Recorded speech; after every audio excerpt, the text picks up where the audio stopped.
Udo Kier. If you know, you know.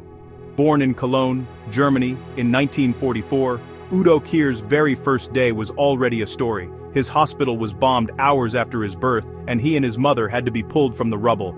That sense of drama, it never really left him. Kier's career stretched over 60 years and more than 250 movies. That's not a typo. 250. He was the kind of actor who could pop up anywhere. One minute he's the vampire in the cult classic Blood for Dracula. Next, he's in a Hollywood blockbuster like Blade or Armageddon.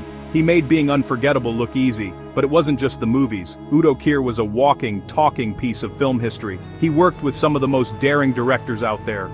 Lars von Trier, Rainer Werner Fassbinder, Paul Morrissey. He met Fassbinder in a bar as a teenager, before either of them were famous. Imagine that conversation. And let's talk about those Warhol-produced films, Flesh for Frankenstein and Blood for Dracula. Kier's Dracula wasn't just scary, he was stylish, weird, and absolutely magnetic. That's when he became a legend in the underground film world. But he never let himself get boxed in. At 18, he left Germany for London, got discovered in a coffee shop, and just kept going. In Hollywood, he was the unforgettable villain, the eccentric side character, the guy you couldn't take your eyes off even if he only had a few minutes on screen. My Own. Private Idaho brought him to American indie cinema, where he shared the screen with River Phoenix and Keanu Reeves. He even thanked Gus Van Sant for helping him get his American work permit.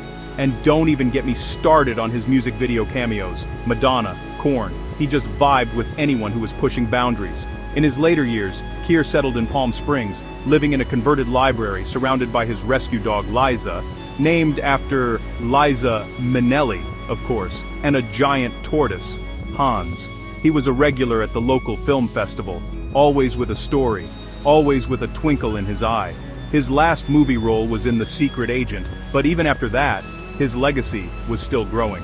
He's even set to appear in Jordan Peele's upcoming horror game. Udo Kier didn't just act, he haunted, dazzled, and inspired. He was cinema's ultimate wild card, always unpredictable, always unforgettable. And if you ask me, the movies are a little less wild without him. Rest in peace, Udo Kier. You made every frame count.